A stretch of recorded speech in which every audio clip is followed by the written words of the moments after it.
मैं वहां पहुंच गया तो वहां रजा मुराद साहब से मुलाकात हो गई। रजा मुराद साहब मुझे देख के इतने खुश हो गए, वो तो ऐसा लगा है देवानंद साहब मेरे सामने खड़े हैं। बोला किसकी पिक्चर कर रहे हो? मैंने कहा मोहन चोटी साहब की। बोला मोहन चोटी को बुलाओ। मैंने कहा बुला रहे हैं, पास में ही था बिल्कुल। तो रजा भाई ने कहा कि इसका क्या रोल है? बोला कुछ खास नहीं है, टीकू तलसानिया जी के साथ में एक आध सीन है, कुछ खास नहीं है। बोला इसका रोल बढ़ा दो, तुम्हारी पिक्चर चल पड़ेगी, क्योंकि एक यूनिक चीज है, एक नई चीज है। तो मोहन जोशी साहब ने मेरा रोल बढ़ा दिया था। और उसके बाद फिर वो पिक्चर का क्या हुआ मुझे पता नहीं। रजा मुराद साहब के साथ में मैं बहुत घूमता रहा। काफी लोगों से मुझे रजा भाई ने मिलवाया, महेश भट्ट, बी सुभाष, काफी लोगों से। उसमें मेरी मुलाकात सुमित सहगल से हुई। सुमित सहगल ने वहीं के वहीं मुझे एक फिल्म दिलवा दी, कसम धंधे की। अ, भाटिया साहब रहे थे उस फिल्म, एक छोटा सा सीन था। हालांकि उस फिल्म में मेरा बाद में उस पिक्चर का क्या हुआ मुझे पता नहीं। ऐसे करते करते करते ये सिलसिला शुरू हो गया और मुझे दिल फिल्म मिल गई। वहां मैं क्राउड में मुझे खड़ा कर दिया था। क्राउड में से मुझे इंदु ईरानी साहब ने निकाला और मुझे अनुपम खेर जी के साथ में एक शॉट दिया। और मुझे ये कहा था कि तुमको जो करना है करो, पार्टी चल रही है आमिर खान के घर में और तुमसे अनुपम खेर जी टकराएंगे, तुम्हें जो ठीक लगे वो करो। मुझे बताया नहीं कि क्या करना है। मैंने कहा ठीक है। वो पारसी बंगलो, बैंड्रा में बैंक स्टैंड के सामने पारसी बंगलो, जो आज भी वहां पे मेरा वो मैंने शॉट दिया। जैसे अनुपम जी टकराए, मैं पीछे मुड़ के देखा, मैंने उनका कान पकड़ा, कुछ पंच पंच मारे नाक पे, पता नहीं जो दिमाग में आया मैंने उसमें कर लिया। वन टेक ओके हुआ, वहां पे लोगों ने तालियां बजाई। फिर आमिर खान साहब आए तो आमिर खान को वापस वो मैंने करके दिखाया, क्योंकि उन दिनों मॉनिटर वगैरह नहीं था। तो आमिर ने बोला कि ये मुझे पूरी फिल्म में अब चाहिए। पहले से हो चुकी थी फिल्म, 20% से ज्यादा बन चुकी थी दिल। और बस इस तरह से मुझे दिल में काम मिल गया। मेरा रोल बढ़ता गया बढ़ता गया। माधुरी जी के साथ में भी मेरा सीन हुए, मेरे काफी अच्छे अच्छे सीन हुए। पिक्चर रिलीज हुई, गोल्डन जुबली हुई। ट्रॉफी मेरे घर पे पड़ी है अभी भी, पहली ट्रॉफी मुझे मिली थी। और मुझे बेस्ट सपोर्टिंग एक्टर का अवार्ड मिला, आशीर्वाद अवार्ड, बी आर चोपड़ा साहब के हाथ से। और मैं इंदु ईरानी साहब का बहुत शुक्रगुजार हूँ कि आज मैं जो कुछ भी हूँ उन्हीं की बदौलत हूँ। और वो पारसी बंगलो जहां मैंने पहला शॉट दिया मेरी जिंदगी का, उसका नाम अभी मन्नत है। वो शाहरुख खान का बंगला है। बस उसके बाद फिर 2 महीने तक तो कुछ काम नहीं मिला। वही दुकान वही घर। फिर एक दिन मैं ऐसे स्टूडियो में चला गया, किसी ने बताया कि मेहुल कुमार जी तुमको याद कर रहे हैं। तो वहां रजा भाई मिल गए। बोल रजा भाई ने कहा अरे किशोर तू तो बड़ा स्टार हो गया यार, तेरी एक ही फिल्म से तू कहाँ से कहाँ पहुंच गया, कितनी फिल्में कर रहा है इन दिनों। मैंने कहा रजा भाई कुछ नहीं है मेरे पास, ये पहली बार मेहुल कुमार जी ने बुलाया है, मैं वही वापस दुकान पे ही हूँ अपने पापा के।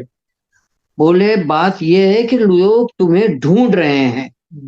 उन दिनों मोबाइल वोबाइल तो थे नहीं, तुम्हारा ना किसी के पास फोन नंबर है ना कुछ आता है ना पता है, लोग तुमको कहाँ ढूंढे।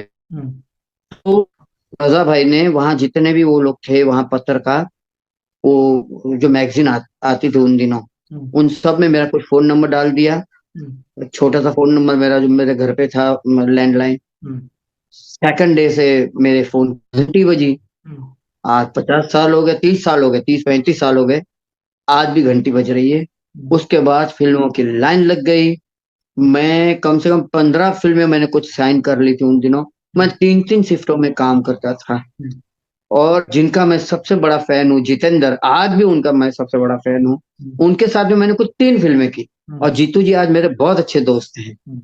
और जिनकी फिल्मों की टिकटें लेने के लिए हम लोग जो धक्के खाते थे, झगड़ा होता था, लाइन में धक्का मुक्की होती थी, जितेंद्र, आशा पारेख, धर्मपा जी, ये जो बड़े बड़े जो हाथी हैं, जो मनोज कुमार जी, हमारी खुदकिस्मती है कि मैंने इन सबके साथ में काम किया। आशा पारेख जी की मैंने 3 सीरियलें की, मनोज कुमार जी के साथ में मैंने फिल्म की, शशि कपूर जी के साथ, धर्म जी के साथ मैंने काम किया, सलमान खान के साथ में मैंने कुछ 7 8 फिल्में की, गोविंदा जी के साथ में कुछ 7 8 फिल्में की।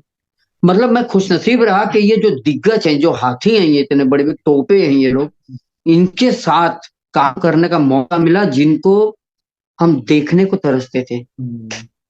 भी पाएंगे कि नहीं। हम्म। हम इनको भगवान ही समझते थे, इनसे कम नहीं समझते थे इन एक्टरों को। हम्म। तो मेरी खुशकिस्मती रही, मैंने कभी नहीं सोचा था कि मैं कभी फ्लाइट में बैठ पाऊंगा जिंदगी में। हम्म। सर आज 35 साल हो गए, हर चौथे दिन मैं एयरपोर्ट पे होता हूँ। अभी भी मैं स्विट्जरलैंड से आ रहा हूँ। मेरे 8 पासपोर्ट भर चुके हैं। हम्म। मुझे नहीं लगता कि वर्ल्ड का कोई कोना ऐसा बचा हो जहां मैं नहीं गया हूँ। मेरी सिंगिंग बहुत पसंद की जा रही है। हम्म। मैं वॉइस ऑफ किशोर दा, मुकेश जी और रफी साहब में गाता हूँ। और 3 घंटे मैं नॉन स्टॉप अकेला शो करता हूँ। मुझे मजा आता है जब मुझे कोई कहता है कि तुम अकेले ही हो और कोई नहीं है शो में, तो मुझे मुझे और खुशी होती है कि मैं अकेला हूँ 3 घंटा। तो अभी भी मैं स्विट्जरलैंड हो गया तो मैं अकेला ही था। हाँ नहीं, पद्मिनी जी थी, पद्मिनी कोल्हापुरी। हम्म। उनके साथ में मेरे 3 डुएट गाने भी, वो भी है, हम्म। क्योंकि लता जी उनके कुछ रिश्ते में है। हम्म। तो इस तरह से मेरी जर्नी शुरू हुई। देवानंद साहब से भी उसके बाद मुलाकात हुई। देवानंद साहब ने खुद मुझे बुलाया था हम्म। और मुझे कहा था, मुझसे ज्यादा आप देवानंद लगते हो किशोर। हम्म। किशोर कभी जिंदगी में पीछे मुड़ के मत देखना, हमेशा आगे देखते रहना, जो हो गया वो हो गया।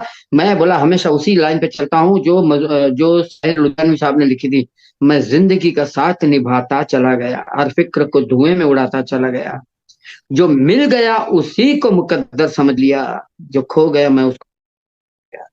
तो जिंदगी में हमेशा टारगेट रखना अपना, जो कि आगे बढ़ना है बस। हो गया उसे भूल जाओ। तो ये मैंने देवानंद साहब से तो बहुत सीखा है, और मैं बस उसी राह पे मैं चल रहा हूँ। हम्म। मैं भी देवानंद साहब की तरह कभी थकता नहीं हूँ। हम्म। थकने का टाइम नहीं है मेरे पास। हम्म। देवानंद साहब हमेशा बोलते थे, मेरे पास थकने के लिए टाइम नहीं है। सेम मेरे साथ हो रहा है। हम्म। तो ये मैं शुक्रगुजार हूँ मेरे जनता का, हमारे ऑडियंस का, हमारी प्यारी ऑडियंस, जिन्होंने आज तक मुझे इतना ही प्यार दिया है, जो मुझे 35 साल पहले देते थे।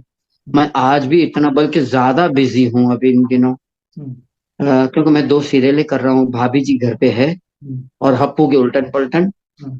और दोनों में मैं कमिश्नर का रोल कर रहा हूँ। और मेरे शोज तो चलते ही रहते हैं, हम्म। मतलब महीने में कम से कम 7 से 8 शो हो जाते हैं। हम्म।